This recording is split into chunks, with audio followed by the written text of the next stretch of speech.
የኑሮን ጥያቄ ለማሟላት ከልጅ እስከ አዛውንት የሚተራመስበትን የ4 ኪሎ መንገድ እየተጋፋና እየተጋጨ ሽቅብ ተራመደው። በዚያ ማለዳ ወደ የመድረሻ የሚጣደፈውን ሕዝብ እየታዘበ ተስፋ የሚያሽከረክረው መንኮራኩር መሆኑን እያስተዋለ እሱም በመኖር ተስፋ እየተሳበ ወደ ገንዘብ ሚኒስቴር ተጓዘ። ከሚሯሯጡ ልጆች ጋር ሲጋጭ፣ በተጣደፉ ሰዎች ሲገፈተር መንፈሱ ቢከፈልም በህሊናው ውስጥ የነበረው ጉዳይ የሚስቱ ጥያቄና ግምት ነበር። ሲነታረኩ ያመሹበትን የሽታዬን መታመምና የእሷንም ልጆች በተመለከተ የተነጋገሩት አናደደው። ለረዥም ጊዜ ሲያደንቅላት የኖረውን ሸጋ ጠባይና ደግ ሰውነት ከሚፈትን አጋጣሚ ጋር አነጻጽሮ ቁም ነገር ስላጣባት ሚስቱ ቀሊል ሆና ታየችው። ትዝብትና የመንፈስ ቅዝቃዜው በውስጡ አቆጠቆጠ። የሚስቱን እርግጠኛ ባህሪ ሊረዳ ከሚችልበት ነጥብ ላይ መድረሱን አወቀ። መሰረት በሌለው ቅናት እንደምትጠረጥረውና በእሷ ፍላጎትና የኑሮ ስልት ውስጥ የምታንቀሳቅሰው አሻንጉሊት አድርጋ እንደቆጠረችው ተሰማው። ወዲያውን ባመነበት ሐሳብ ምንጊዜም ሊጠነክር እንጂ የእሷን ቅሬታ ለመጠገን ሲል እንደማያፈገፍግ በል ወሰነ። ሆኖም ሊያስረዳት እውነቱን ሊያሳምናት እንደሚሞክር ከራሱ ጋር ተማክሯል። በዚህ ትዝብትና ውሳኔ ውስጥ በመንፈስ እየተወራጨ ነገር ግን እርጋታ ባለው አካላዊ አረማመድ ተጉዞ ከመስሪያ ቤቱ አካባቢ ሲደርስ ደሳለኝ ጠራው። ጫማውን እያስጠረገ ፒፓውን ባፉ ወትፎ ወጪ ወራጁን ይቃኝ ነበር። የጌታውንን መምጣት ያየው ከርቀት ነው። ጌታውን ግን እሱ ለሱ እያወራ ስላልነበር ደሳለኝን አላስተዋለውም። ሲጠራው ነበር የመባንን ያህል የተሰማው። ሐሳቡን ትቶ አቅጣጫውን ለውጦ ወደ ደሳለኝ ተራመደ። የጠዋት ሰላምታ ሲለዋወጡ የዛሬ አመጣጥህ በእግር ሳይሆን በሐሳብ ክንፍ ተንሳፈህ ይመስላል። የለ መድረስ ነው በሐሳብ መንሳፈፍህ መክነፍህ አለው ደሳለኝ ያፌዘ። በሐሳብ ተመስጬ ነበር ባክህ፣ አመጣጤን እንኳን አላስተዋልኩም። ሐሳብና መንገድ አደጋ መሆኑን ዛሬ ረስቼዋለሁ አለው መልሶ።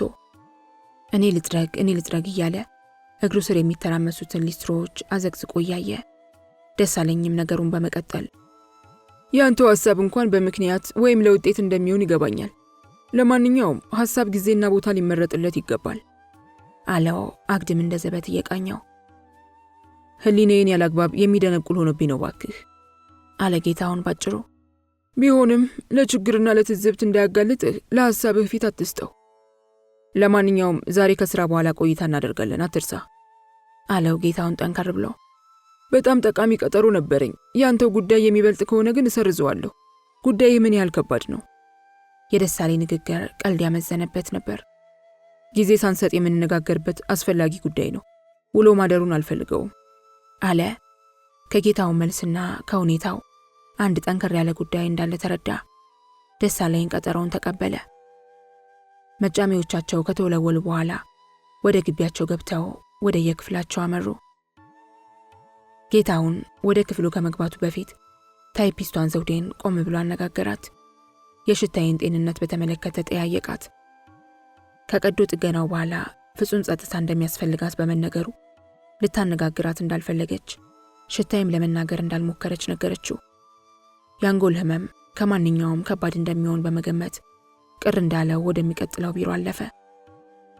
ጡረታ በወጡት ሰራተኛ በአቶ አለማየሁ ምትክ የተደለደለው ሰው ቀድሞት ገብቷል። ሰላምታ ሰጥቶ ተቀመጠ። የሽታዬ መቀመጫ የነበረውን ስፍራ አሻግሮ ተመለከተና ህሊናው ባዘኔታ ተወረረ። የፈጣሪን ምህረት ተመኘላት። እጁ ከሂሳብ መኪና ላይና ከተቀመሩ የወጪና ገቢ ስሌቶች ወረቀት ላይ ሲያርፍ ልቦናውን አሰባስቦ ስራው ላይ አተኮረ። በተለመደው ወጋቸው ደሳለኝና ጌታውን በምሳ ሰዓት ተያይዘው ለምሳ ወጡ። በሌሎች ጉዳይ እንጂ በተቀጣጠሩበት ቁም ነገር ላይ ሳያወሩ ተመለሱ። የከሰዓት በኋላውን የሥራ ጊዜ በየስራቸው ላይ ያሳለፉ።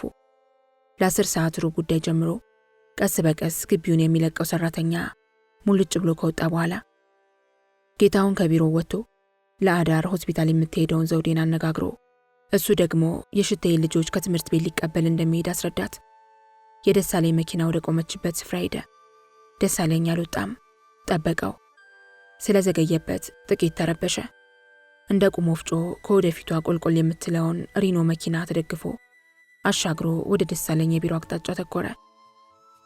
10 ሰዓት ከሩብ ላይ መጽሔትና መጽሐፍ ከብብቱ ስር ወትፎ በግራ ቀኝ ጉንጩ ላይ የተቸመቸመውን ጺሙን እየጎደፈረ አቀርቅሮ እየተራመደ መጣለት።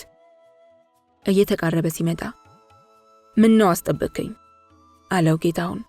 ይቅርታ ከማርታ ጋር ሳውራን የዘገየሁት ስለምን እንዳወራሁም የሚገባህ ይመስለኛል አለውና ደሳለኝ መኪና ውስጥ ገብቶ ለጌታውንም ከፈተለት። ያወራችሁት እናንተ ሁለታችሁ ናችሁ። ስለምን እንዳወራችሁ እንዴ ሊገባኝ ይችላል። የማድመጥ ልዩ ተሰጥኦ የሌለኝ ተራ የሰው ዘር መሆኔን ረሳው አለ ጌታውን ካቀማመጡ እየተደላደለ። ደሳለኝም ለጥቂት ደቂቃዎች የመኪናውን ሞተር ካሟሟቀ በኋላ አንቀሳቀሳት። ከግቢው መውጣት እንደጀመሩ ወዴት ልንዳ? አቅጣጫ ንገረኛ አለ በረዥሙ ተንፍሶ። ጌታውንም የመጀመሪያው ጉዟቸው ወደ ካቴድራል ትምህርት ቤት መሆኑን ነገረው።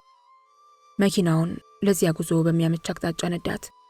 ጥቂት እንደተጓዙ ማርታ ስትነግረኝ የነበረው ይህንኑ ነው።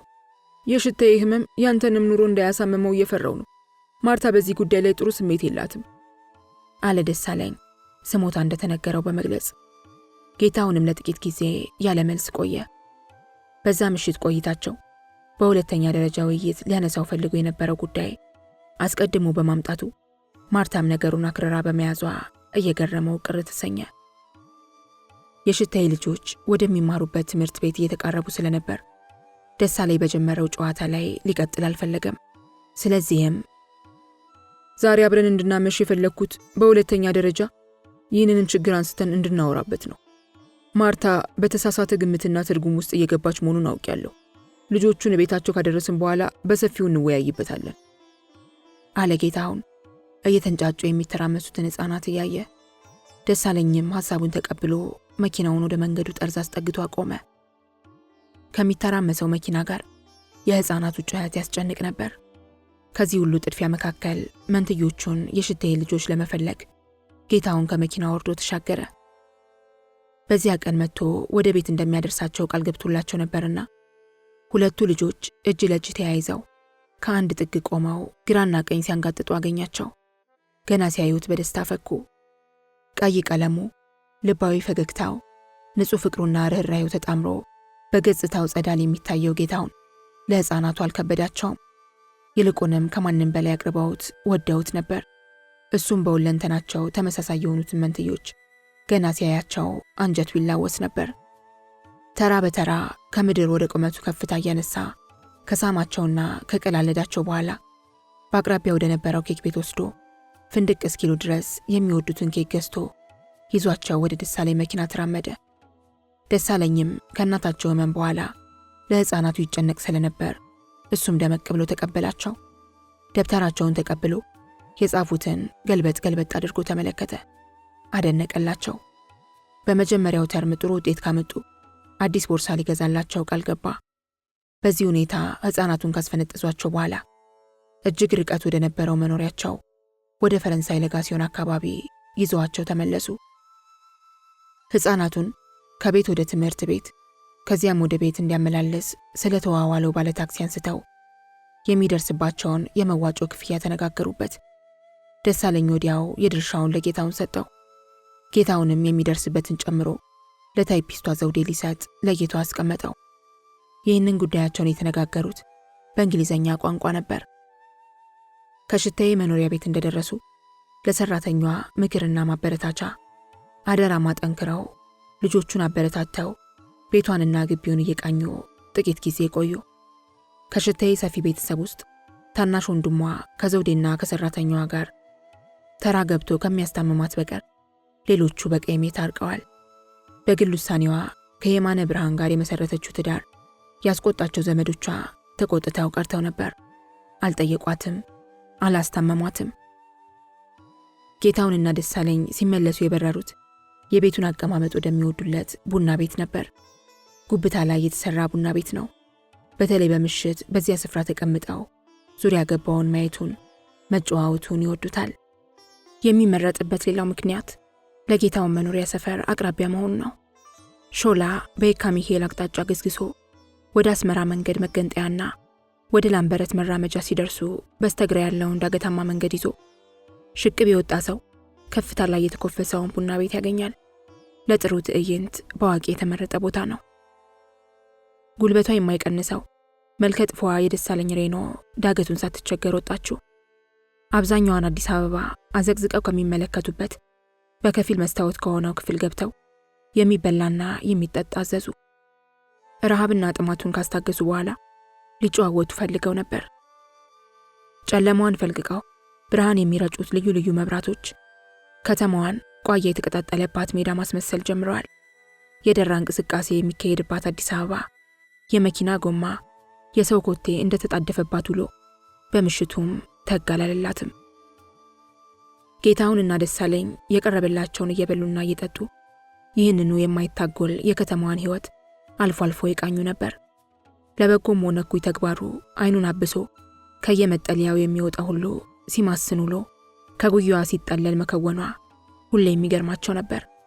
የመኖርን ጣጣ ለማሟላት የሰውነት ባህሪን ገመና ለመከወን እንደየብጤቱ የሚንከላወሱባት አዲስ አበባ በነዋሪዎቿ ትወደዳለች። አዲስ አበባ በሚሊዮን የሚቆጠሩ ነፍሶች የሰፈሩባት፣ በአካልና በምኞት መንፈሳዊ ጉልበት የሚጋልቡባትና የሚሰግሩባት ሆናለች። የተስፋ አምባ፣ የአንድነት ሕይወት ነጸብራቅ፣ የባህልና የወግ ማሸብረቂያ፣ የፍቅርና የእድገት ሙሽራ፣ የጣይቱ በጦል ቀልብ የመረጠቻት የመረቀቻት ምድር ደመግቡ ሆና እንድምተኛዋ አበርክቷል። ለማጅ እንጀራ ጋጋሪ እንዳሰፋችው ሊጥ በየአቅጣጫው መንገድ የቀደደውን የከተማዋን ስፋትና እድገት በትዝብት እያስተዋሉ መመገባቸውን ሲያበቁ ቢራቸውን እየተጎነጩ ወደ ጨዋታቸው አዘነበሉ። የቀዘቀዘውን ቢራ ከናረፋው ከተጎነጨ በኋላ ደሳለኝ ወደ ወንበሩ ድጋፍ እየተንጠራራ የተፈለኩበትን ጉዳይ ብትጀምረው ለማዳመጥ ዝግጁ ነኝ። እንደኔ ግን ቅድም የሸፋፈንለትን የማርታን ስሞታ ጉዳይ ብንነጋገርበት እመርጣለሁ አለ ደሳለኝ። እሱ ቀላልና በሐሳብ መግባባት የምንፈታው ጉዳይ ነው። በመጀመሪያ ወደ ዋናው ርዕሴ አንተን ወደ ፈለኩበት ነገር ብንገባ እወዳለሁ። እኔ ግን የማርታን ጉዳይ ብታስቀድምልኝ እወዳለሁ። ባይሆን ባጭሩ እናደርገዋለን አለ ደሳለኝ። እሺ ደስ እንዳለህ። እንግዲህ አንተ የደረሰ ስሞታ አለ።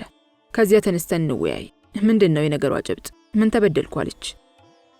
ባጭሩ አባባል ጠርጥራለች ጌታውን አለ ደሳለኝ አተኩሮ እየተመለከተው። እንዴት አይነት ጥርጣሬ? ሽቴን ወድጄ በፍቅር በመያዜ ሁኔታ? ይህማ ማንኛውም ሚስት በሰላሙ ጊዜ እንኳን በባሏ ላይ የሚኖራት ግምትና ውስጣዊ ህመሟ ነው።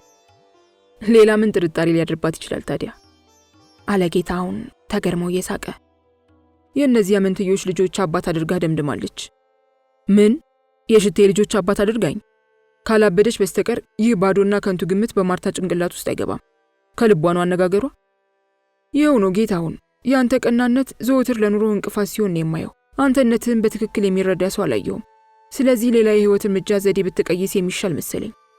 ቆይ እንጂ አንዲት የተቸገረች ሴት ያውም የሥራ ባልደረባ ታማ መጠየቅና ታዛቢ የሌላቸው ልጆቿን ማበረታታት ከኔ ኑሮ ጋር ምን የሚያጋፋው ምክንያት አለ? እንደየሰው መልክና ቁመና አስተሳሰቡም ግንዛቤውም ሚሊዮን አይነት ነው። ማርታም ለሷ በመሰላት መንገድ ትርጉምና ታሪክ ሰጥታው አሳምራ እያወራችሁ ነው። ያንተን ድርጊት በግንባር ቀደምትነት የምደግፍ እኔ ነኝ። የምትሰራው የሰብአዊነት ቀና ስራ የአብሮ መኖርን ወግ የተከተለ የባህል ግዴታንም ያስተዋለ ነው። ለማርታ ግን እነዚህ ትርጉሞች አይጥሟትም። የጠመመ ሐሳብ ጨብጣለች። በአንተ ላይ እምነቷ ላልቷል። ቆይ አንተ ምን አልካት? የማውቀውን ታሪክ ለማስረዳት ሞክሬያለሁ። የያዘችው ጭብጥ የተሳሳተ ከንቱ ጥርጣሬ መሆኑን ነግሬያታለሁ። አንተን በዚህ ሁኔታ ከጠረጠረች የኔም ክብረ ሕሊና እንደሚጎድፍ ሁሉ አስጠንቅቄያታለሁ። ድሮ ስታደንቅልህ የነበረው ተፈጥሯዊ ሰብአዊነት እንዳልተለወጠ ሁሉ አውርቻታለሁ። ሆኖም እኔንም ለማመን አልፈቀደችም አለ ደሳለኝ ቅር እያለው። በእኔ ላይ እምነት እስከሌላት ድረስ አብረን መኖራችንን ጥያቄ ውስጥ እንዳስገባው እየገፋፋች ነው። ከማንም ይልቅ የማርታ እምነት በእኔ ላይ ከተለወጠ ያበሳጨኛል አለ ጌታውን ቀይ ፊቱ ይበልጥ እየቀላ የግንባሩ ቆዳም ከሰልካካ አፍንጫው በላይ እየተሰበሰበ።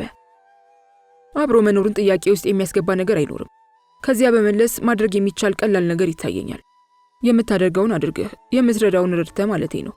አፍህን ሰብስበ ለምን አትቀመጥ? ሴትዮዋ ማድነቅ፣ በችግሯ መጨነቅ፣ ለልጆቿ የምታደርገውን እንክብካቤ ማሳወቅ ቢቀርብህስ? አለው ደሳለኝ እንደ ዘበት የተጀመረው ነገር እንዳይካረር ለማድረግ። የኔን ግልጽ ባህሪና ድርጊት ከሚስቴ የበለጠ ማን ሊያውቅ ይገባል? እሷ ያላመነችኝን ማን እንዲያምነኝ ይጠብቃለሁ? ስለ ማንኛውም ነገር ልደብቃት፣ ላታልላት አልፈልግም። የማደርገውን ሁሉ በዓላማውና በምክንያቱ በትክክል እንድትረዳልኝ ይሻለሁ። እኔም በዚያ መልኩ ሚስቴን በግልጽ ላውቃት ይገባኛል። በተሳሳተ ግምት ለኔነቴ የምትሰጠኝ አዲስ ስምና አመለካከት ካላት ችግሬ ራሷ ነው። ቀላሉን ነገር ለምን ታከብደዋለህ? አለ ደሳለኝ የጌታውን ቁጣ እየጨመረ በመምጣቱ። ጌታውንም ደሳለኝን ሳይሆን ወደ ውጭ የምሽቷን አዲስ አበባ ሁለንተና ከተመለከተ በኋላ መለስ ብሎ በመናኛ ግምት መመዘን እጠላለሁ። በማርታ አስተሳሰብ ዋሾና አታላይ ሆኖ መገመት ያመኛል፣ ይቆረቁረኛል። ስለዚህ እኔም በትክክል ልታውቀኝ ይፈልጋለሁ። ሌላ ቢራ እንዲመጣላቸው እያዘዘ ደሳለኝ ሲስቅ ቆየ። ጌታውን ደግሞ የሳቁ ምክንያት ስላልገባው ትኩር ብሎ ያየው ነበር። አውቃህማ ፈቀደችህ፣ መረጠችህ። በኋላ ሚስትህና የልጆችህ እናት፣ የኑሮ አጋር ሆናለች። አንተን እንደ ሕይወቷ ስለምትመለከትህ እያንዳንዱን እርምጃህን በጥንቃቄ ትከታተላለች። ስጋቷ እንግዲህ የመነጨው ከፍቅሯ ብዛት ነው። ልታጣህ አትፈልግም። ጠቅለል ባለ አነጋገር ተሰስተሃለች። ይህንንም መገንዘብ አለብህ። ይህ አይደለም የፍቅርና የአንድነት ምልክት፣ ይልቁንስ ያለመዋሃድና ያለመተማመን መገለጫ ነው። ምን ነው አንተ የመፍትሄውን መንገድ ብትራመድበት ብትሞክረው? አለ ደሳለኝ ቆጣ ብሎ። ምንድነው መፍትሄው? የትኛው ነው መንገዱ? የጌታውንም መልስ የጋለ ነበር። ስለዚያ የሴትዮ ማውራት፣ ስለ ልጆቿ መቸገር፣ እሷን በተመለከተ መናገሩን ተው። የምታደርገውን እርጋታ አቋርጥ ማለት አይደለም። እርዳታን በዘዴ ያደርገው። ይህን ብታደርግ ኑሮውን አይበጠብጥም፣ ህሊናህም ደስታውን አያጣም። አልቀበለው። ይህንን ድብብቆሽ አልቀበለውም፣ አለ ጌታውን በስጨት ብሎ። በመቀጠልም ይህንን የተቸገረ መርዳት፣ ለዚያውስ የትኛው እርዳታ ነው? ቢሆንም በቀና መንፈስ መነሳሳቱን እንኳን እኔ እሷ ራሷ እንድትሳተፍበት ላሳምናት ሞክራለሁ። ሰዎች ለራሳቸው ብቻ ኑሮ ማመቻቸትና በውሱን ክልል መኖር እንደሌለባቸው እንድትረዳ አደርጋለሁ። ሰብአዊነት፣ ወገናዊነት፣ መንፈሳዊነት የሚገለጹበት አነስተኛው ሙከራ እዚህ እንደሚጀመር አሳውቃታለሁ። ከሁሉም በላይ የኔን የባሏን ማንነት ማወቅ አለባት። ስለዚህ የማደርገውን በግልጽ አሳውቃታለሁ። ይህማ ጉልልህ መንገስ ነው። ችግሩን የሚፈታ ከሆነ ለምን ሐሳቤን አትሞክረውም? የለም ደሳለኝ፣ ማርታና እኔ መማማርና መተማመን አለብን። መዋሸትም መለማመጥም የለብኝም። የሚሰማኝን በግልጽ መናገር እፈልጋለሁ። ለማምንበትም በቁርጥ መቆምን እመርጣለሁ። ሽታዬን ሳከብራት በሴትነቱ አይደለም በተግባሯ ነው። ይህንን ከመናገር ወደ ኋላ አልልም። ይህ ንጹህ ሐሳብህን ታዲያ በልህ ሳይሆን በእርጋታና በዘዴ ለማሳወቅ መሞከር አለብህ። ማርታ እስኪገባት ድረስ በጥንቃቄ ብትይዛት ጥሩ ነው። ቆይ እስቲ በዚህ ጉዳይ ላይ ተነጋግራችኋል? አዎ፣ ሰፋ ባለ ሁኔታ ተነጋግረንበታል። ጥርጣሬዋን ለመግፈፍ ስል በጥረቷ በውጤቷ ማድነቄን፣ እንዲያውም በማርታ ሕሊና ውስጥ መንፈሳዊ ቅናት እንዲጫር በመመኘት እሷም ትምህርት ለመቀጠል ለማበረታታት ሞክሬ ነበር። ምን ነበር አጠቃላይ ድምዳሜዋ ታዲያ? የተሳሳተ ግምት ነበር። ምን እንዳለች ታውቃለህ? ሴትዮዋን ስትገልጻት፣ ስታሞግሳት እግረ መንገድህን የቅርብ ሰው መሆንህን እየገለጽክ ነው። ቋሚ ሞግዚት ሆነ ለልጆቹ እንክብካቤ የምትጨነቅበትን ምክንያት አጠያያቂ ነው አለች። በመጨረሻ ዱላ ነው የነገር ዱላ ጨብጣለች ማለት ነው፣ አለ ደሳለኝ ዝግ ብሎ። ወዲያው በተመስጦ ነገር ማሰላሰል ቀጠለ። ጌታውንም የቀረበለትን መጠጥ እየተጎነጨ የሚስቱን ግምት ሊያስተካክል የሚችልበትን መንገድ ይፈልግ ጀመር። 5 ደቂቃዎች እያዘገሙ አለፉ። ቅሬታ በሰረጸው ስሜት ውስጥ ሆኖ ፊቱን ወደ ጌታውን መልሶ ልብ ብሎ ተመለከተው። በመቀጠልም አንድ ነገር በምንም ሁኔታ መዘንጋት የለብህም። በአንተ ኃላፊነት ስር ማደግ የሚገባቸው ሕፃናት አሉ። የእነሱን ሕይወትና ዕድል በተመለከተም ልታስብበት ይገባል። ከእንግዲህ ለራስህ ብቻ የምትኖር አይደለም። የአንተ መኖር ለሌሎችን መኖር አስፈላጊ ነው። ውሳኔ ሁሉ ከዚህ አኳያ መታየት አለበት፣ አለው ጠንከር ባለ አንደበት። ጌታውን ግን የሰማውን ሐሳብ እየሳቀ አሰላሰለውና መልሱን ሰጠ። እንደ አባወራነቴ ለቤተሰብ ጥሩ አስተማሪ መሆን አለብኝ። እውነተኛውኜ ስለ እውነት መቆሜን ማወቅ አለባቸው። በጥርጣሬ ዓይን ስንተያይ እንድንኖር አልፈልግም። ስማ ጌታውን፣ ጥሩ አስተማሪ የሚፈልገውን ቁም ነገር ለማስተማር ልዩ ልዩ ዘዴዎችን ይሞክራል። ያንተ አያያዝ ግን በሌ የተቃኘ በመሆኑ ሰጋለሁ፣ አለው ደሳለኝ አቀርቅሮ። ጌታውን ግን በልዩ ልዩ መብራት የተንቆጠቆጠችውን አዲስ አበባን አፍጥጦ ሲመለከት ቆይቶ የመጨረሻ ቃሉን ሰጠው። አትስጋ፣ ጥረቴ ለማፍረስ ሳይሆን ለመገንባት ነው። በዚህ ጉዳይ ላይ መነጋገሩን እናብቃና እኔ በያዝኩት ጉዳይ ጥቂት እንወያይ፣ አለው ነቃ ብሎ። እሺ አምጣው፣ ጊዜው እየመሸ መሆኑንም አትርሳ። ይህኔ ማርታ እየተጨነቀች ነው፣ አለና ሌላ መጠጥ እንዲመጣላቸው ደሳለኝ አዘዘ። ጌታውን ሽንቱ ሊከፍል ተነስቶ ሲሄድ ደሳለኝ በፒፓው ውስጥ ትንባው መጠቅጠቅ ጀመረ። ወዲያውም የተነጋገሩበትን የጌታውን ኑሮ መመርመር ያዘ። የጌታውን እምነትና አቋም ቢያስደስተውም የማርታ ስሜታዊነትና ጠማማ ሐሳብ መጨበጥ አስፈራው። የሚያደንቀው ትዳርና የሚወደው ቤተሰብ እንዳይናጋ ጥረት ማድረግ እንዳለበት ወሰነ። ጌታውን ተመልሶ ሲመጣ መንፈሱን አሰባስቦ አዲሱን ወሬ ለመስማት ተሰናዳ። እስካሁን እኔንና ማርታን በተመለከተ ቁም ነገር አወራን። አሁን ደግሞ ወሬው የሚመለከተው አንተን ነው። እኔም አንተን በተመለከተ የደረሰኝ የሴት ስሞታ አለኝ አለ ጌታውን እየሳቀ። ደሳለኝም ከልቡ ከት ብሎ እየሳቀ የተባለውን ስሞታ ለመስማት ነቃ። ከተል አድርጎም እኔ ወዳጄ ማቄን ጨርቄን የማልል ባተሌ፣ ኑሮዬ ገመናዬ፣ እድሌም እንደ ጥላዬ ከኔው ጋር እየተቆራኙ የምድር ብቸኛ ነኝ። ሌላው ቢቀር አንተ ይህንን አትክደኝም። ከሰው አልደርስ ሰው አይጠጋኝ። እንግዲህ ከዚህ ታሪክ ውጭ ጉዳይ ያለኝ የምትል ከመጣችብኝም ነገሯን ብሰማው አልጠላም አለ ከመቀመጫው የተደላደለና ሙሉ ትኩረቱን በጌታውን ላይ ያሳረፈ። ሆን ብለህ ከሰው እየሸሸህ እንጂ ሰዎች ለተለያየ ቀረቤታ የሚፈልጉ መሆኑን የማውቀው። ለማንኛውም ለአንተነቴ የማይለወጥ አክብሮትና ግምት ስላላት በልቦ ውስጥ ለብዙ ዓመታት ሞሽራ አስቀምጣለች። ማንኛ ልጅ ጌትሽ፣ ይህ ቀልድ ጊዜ እንዳያበላሽብን ይልቅ እየመሸ ነው አለ ደሳለኝ የማርታ መጨነቅ እየታሰበውና ነገሩን ባጭሩ እንዲነገረው እየፈለገ። ጸሐፊ ስነ ፀሐይ ትዕግስቷና ጭንቀቷ ከመጨረሻው ጠርዝ ላይ ደርሷል። ለዓመታት እንደወደደች እያወቅ በጭካኔ ያሰቃያት መሆኑን አልቅሳ ነግራኛለች። አንተም አንዳንዴ በጥሩ ግምት ስታነሳ ትሰማለሁ። ለምን ፍቅሯን አትቀበላትም አለው ጌታሁን ፈርጠም ብሎ። ደሳለኝ ትክ ብሎ ጌታሁንን ሲያዩ ቆይቶ ድፍርስ ባለ ስሜት መናገር ጀመረ። ፍቅር፣ እምነት፣ ሴትና በሴት የሚገኝ ደስታ ከህሊኔ ውስጥ የአንዲት ሚሊሜትር ቦታ የላቸውም። ብቸኝነቴን ከምንም ነገር በላይ እወደዋለሁ። የግሌ የህይወት ምርጫ አድርጌዋለሁ። ይህን መንገዴን ማንም እንዲያሰናክልብኝ አልፈልግም። ስሞተኛን ከመንገዴ ዞር እንድትልልኝ ንገራት። ታውቃለህ ጌታሁን፣ ማፍቀር አልችልም። በቃ አልችልም። የፍቅር ስሜቴ ከነሰንኮፉ ከውስጤ ወልቆ ወድቋል። አዎ ከዚያች ቡዳ ጋር አብቅቷል አለ ደሳለኝ እየተወራጨ። በዚህ አይነቱ ጉዳይ ላይ ሳንነጋገር እስከ መቼ በዝምታ እንደምንጓዝ አይገባኝም። ግትርና የተሳሳተ መንገድን ስትጓዝ እስከ መቼ እንደማይህም አላውቅ። የኔን የጓደኛን ሐሳብና አስተያየት ዋጋ እንድትነሳውም አልፈልግም። መነጋገር አለብን አለ ጌታውን በቁጣ። ደሳለኝም ቀዝቀዝ ብሎ መልካም፣ ሌላ ጊዜ በሰፊው መነጋገር እንችላለን። አሁን ለአንተም ለኔም መሽቷል፣ እንሂድ አለና ተነስቶ ሂሳብ ለመክፈል ተራመደ። ደሳለኝ ከአዲስ አበባ ዩኒቨርሲቲ በመዝገብ አያያዝ ትምህርት በመጀመሪያ ዲግሪ ተመርቆ ስራ በያዘ በመንፈቁ የተዋወቃት ምህረት ቀልቡና ስሜቱ ያረፈባት ቆንጆ ነበረች። ይበልጥ በተጠጋትና ባወቃት ቁጥር ከሞት በቀር ወደሚያሰኝ ውሳኔ እየተራመደ ሄዶ የቃል ኪዳን ቀለበት ለማሰር በቁ። ለ3 ዓመታት ሙሉ ፍቅሩን፣ እንክብካቤውን፣ ደክሞ ያፈራውን ሳይሰስት ለገሳት። የፍላጎቷ ባሪያ ሆኖ ተገዛላት። ለሷና ለብቸኛ ወንድሟ ያልሆነው ያላደረገው አልነበረም። በ3ኛው ዓመት መገባደጃ ላይ መጸነሷ ሲታወቅ የሰርጋቸው ዝግጅት እንዲደረግ የቋጠረውንም ሆነ የተበደረውን ጥሪቱን አፈሰሰ።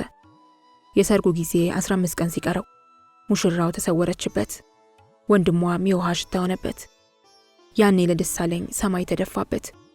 ለፖሊስና ለደህንነት ሰዎች አሳውቆ ወዳጅ ዘመድ አስቸግሮ ፍለጋውን ተያያዘው። ተንከራተተ። ከአንድ ሳምንት ፍለጋ በኋላ በፖስታ ቤት በኩል የደረሰው ደብዳቤ ገላገለው። ምህረት በማህፀኗ ተሸክሞ የነበረው ፍጡር የደሳለኝ ፍሬ አለመሆኑንና የኮበለለችውም ከልጁ አባት ከሆነው ሰው ጋር እንደነበር መልእክቱ አሳውቆታል። አብሯት የኮበለለው ወንድሟ ሲባል የነበረው የበፊት የወደፊትን ባሏ መሆኑን ምህረት ገልጻለታለች። በሞያሌ ኬንያ ከዚያም ወደ ጣሊያን የበረረችው ምህረት የማይበርድ እሳት በልቡ ውስጥ ወሽቃበት እየተንገበገበ የሚኖር ሰው ነው። ጉብታ ላይ ተሰርቶ በርካታውን የአዲስ አበባን ክፍል ቁልቁል ከሚያሳየው ቡና ቤት ወጥተው ቁልቁል ሲጓዙ ጌታውንና ደሳለኝ አልተነጋገሩም። በየግል ሐሳባቸው ተውጠው ነበር። አዲስ ወደ ተቆረቆረው ወደ ነጌታውን መንደር ወደሚያራምደው የጠጠር መንገድ ከመግባታቸው በፊት ደሳለኝ መኪናውን አቁሞ ወረደና ወደ ሱቆች ገባ። ለሚወዳቸው ሕፃናት ለዳንኤልና ለሃና ፍራፍሬና ብስኩቶች ገዛ። ማርታ ለመጠጥ እምብዛም ድፍረትና ፍቅር እንደሌላት ቢያውቅም ለሴቶች ይመጥናል የሚባለውን ምርጥ መጠጥ መረጠላት። ጌታውን ደግሞ ከማርታ ጋር በጠንካራ ፍቅር የተሳሰሩበትን ዘመንና የተገናኙበትን አጋጣሚ እያሰላሰለ ከጋብቻ እስከ ፍሬ ማፍራት ያደረሳቸውን የጋራ ሕይወት ይቃኝ ነበር። እጅግ የናጠጠ አዱኛ ያላቸውን የእናቷን ፍላጎት ገፍታ ከሕይወቱ ጥላ ስር ስትሸሸግ ለፍቅር ባደረገችው አቀኝነት ጌታውን ማርታን እስከሚያመልካት ድረስ እንዲያፈቅራት ተገዷል። በነበራት ጠንካራ የአንድነት አቋም ኑሯቸውን ስርዓት ለማስያዝ ያደረገችውን ጥረት ልዩ ውለታ አድርጎ አሰበው። በ90 ካሬ ሜትር ላይ ያረፈ ትልቅ ቤት ጀምረው ለመጨረስ በታየው ትንቅንቅ ውስጥ እጅግ ከፍተኛውን የሥራ ድርሻ ተሸክማ እንደነበረም አልረሳውም። ውጥናቸውን አጠናቀው ከኪራይ ቤት ለመውጣት እንዲችሉ ከሸጡት ንብረት መካከል ግን የመኪናው ነገር ይቆረቁረው ነበር። ያኔም አበሳጨው። ማርታ ግን የኑሮዋ መሰረት የጠነከረ መሆኑን የምታረጋግጥበት አንዱና ዋነኛው መለኪያ የቤታቸው ተሰርቶ መጠናቀቅ እንደሆነ ታምን ነበረ። መኪናቸው በመሸጧ ጠዋትም ሆነ ማታ የሚያጋጥማትን የትራንስፖርት እንግልት እጅግም አትደነቅበትም። እንዲያውም የመኪናዋ መሸጥ ባሏን በጊዜ እንዲሰበሰብ ያደረገው ስለሆነ ልቧ አርሷል። ይህንን እፎይታዋን ግን ለማንም ገልጾ አታውቅም። ሰርገኛ ማጀብ፣ ከጓደኛ ጋር ማመሻሸት፣ በሽተኛ መጠየቅ፣ ሐዘንተኛ መድረስ፣ የታመመ ማጓጓዝ የሚባሉት ምክንያቶች ሁሉ ሲያቆስሏት የኖሩ ነበሩ። የጌታውንን ቦረቦር ተፈጥሮና አዛኝነት ብታውቅም ከዚህ እያፈነገጠ ቅናትና ብስጭት የሚፈጥርባትን መንፈስ አፍና ተቃርኖ ሳታሳይ ኖራለች። ቃጠሎዋን በውስጧ ይዛ በተለያዩ ምክንያቶች አመሻሽቶ ሲገባ ጌታውንን በትዕግስት ስትቀበለው ኖራለች። ካጠገቧ በጭራሽ እንዲርቅ አትወድም ነበር። አሮጌ ቮልስዋገን መኪናቸው ተሸጣ ያጋጠማትን የእግረኝነት ችግር ከዚያኛው ብስጭት ጋር ስታነጻጽረው እጅግ የቀለለ ሆኖ አግኝተዋለች።